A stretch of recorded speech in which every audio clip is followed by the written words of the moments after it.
Episode 1 the Sehrawat and family Mumbai. सपनों का सफर, जहां हर किसी को सपने देखने की आजादी है। बस शर्त है कि यहां तुम्हें भागना होगा, क्योंकि यह शहर दौड़ता है। रुकने के लिए समय नहीं है इस शहर के पास। इसी शहर में एक नामचीन परिवार भी है जो ऊंचाइयों पर है। वो है द शेरावत्स। उनका व्यवसाय देश विदेश हर जगह फैला हुआ है। पेशे से जौहरी है। सेहरावत एंड ग्रुप के मालिक सूर्यदेव सिंह सेहरावत और रघुवीर सेहरावत का परिवार था। वैसे सूर्यदेव जी अपने व्यवसाय के अलावा पारिवारिक जीवन में भी धनी है। उनकी पत्नी संध्या सहरावत और इनकी दो बेटियां अन्या और शिव्या, और छोटा बेटा समर्थ। और शिव्या और समर्थ जुड़वा है, लेकिन दोनों ही अलग हैं अपने अंदाज में।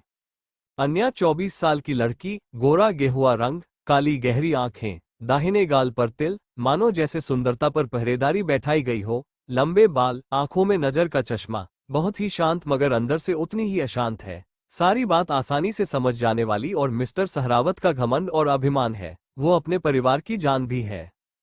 शाम का वक्त शेरावत मैंशन में काफी हलचल थी। आज मैंशन में हर तरफ सजावट हो रखी थी। हाँ, क्योंकि आज शिव्या और समर्थ का 20वां जन्मदिन था और शहर के सभी बड़े हस्तियों को बुलाया गया था।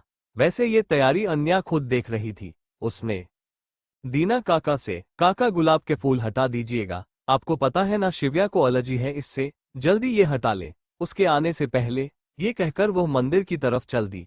उसने दिया जलाया, हाथ जोड़कर उनसे धीरे से बुदबुदा कर अपनी गलती की माफी मांग रही थी। तभी वो कमरे में आती है और एक तस्वीर के सामने दिया जलाकर आंखों में नमी लिए बस तस्वीर को निहार रही थी, मानो उसने बहुत सी शिकायतें कर दी हो, लेकिन अंत में एक लाइन कही, काश मैंने वो गलती ना की होती, तो आज आप हमारे साथ होते। हॉल से सहरावत जी आवाज देते हैं, अन्या बेटा कहाँ हो? अन्या आती है, हाँ बाबा कहिए ना। सहरावत जी, तैयारियां हो गई, सब मेहमान आने को ही है। आन्या, हाँ बाबा सब तैयारियां हो चुकी, बस शिव्या तैयार नहीं हुई, हम देखते हैं। ये कहकर वो शिव्या के कमरे की तरफ चल देती है। वो कमरे के दरवाजे पर दस्तक देती है और अंदर आते हुए कहती है, शिव्या आप तैयार नहीं हुई अब तक? सारे गेस्ट और बाबा भी आ गए हैं हॉल में, चलो जल्दी करो। देखा तो शिव्या बालों को लेकर उन्हें सुझाने के प्रयास में मुंह लटकाए बैठी थी। आंखों में आंसू थे। तो अन्या ने देखा और चिंता में उसके पास आकर कहा, क्या हुआ छोटी, ये आंखें क्यों भर आईं? क्या किसी ने कुछ कहा आपसे? वैसे अन्या प्यार से शिव्या को छोटी भी बुलाती थी। शिव्या, नहीं दी, देखिए ये बाल सुलझ ही नहीं रहे, कब से कर रही हूं, अन्या ने कहा और हाथों में कंघी लेकर उसके बालों को ठीक से स्टाइल किया। शाम को पार्टी के वक्त सारे मेहमान आ चुके थे। शिव्या और समर्थ भी सबसे मिल रहे थे। केक काटा गया। शिव्या और समर्थ ने पहले मिस्टर सहरावत को और उनके बड़े भाई रघुवीर जी को और अपनी ताई जी सुहासिनी जी को खिलाया, मगर इस पूरी पार्टी में अन्या कहीं नहीं दिखी। इस बात पर किसी का ध्यान नहीं गया, क्योंकि सब मशगूल थे अपने में। रात का वक्त रेलवे स्टेशन। एक लड़की हुडी पहने हुए शून्य में घूमते हुए सिर को झुकाए बैठी है। बगल में सिर्फ ट्रॉली बैग रखा हुआ है, मानो जैसे किसी सफर के लिए निकल रही हो, मगर कहाँ उसे कुछ पता नहीं है।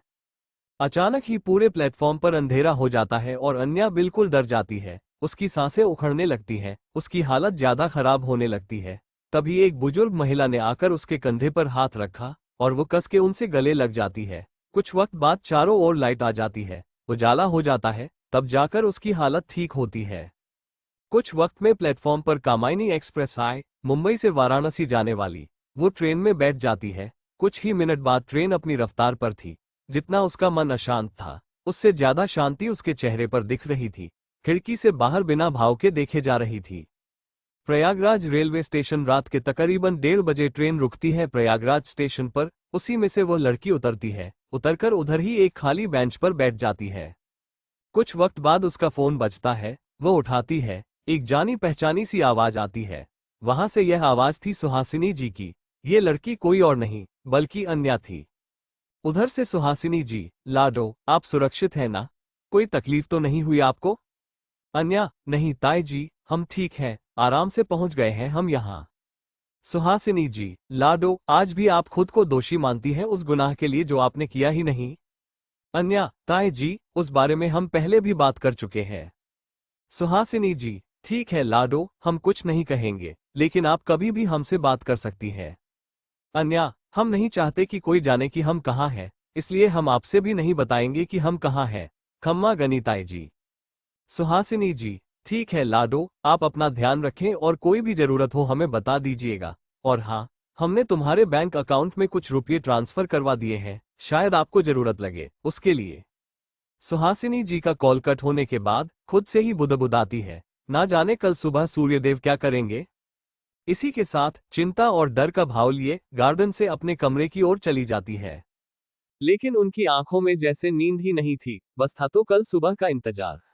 उन्हें ये तो यकीन था कि कल की सुबह सहरावत मेंशन में तूफान लेकर आएगा, जब सबको पता चलेगा कि अन्या कहीं चली गई है।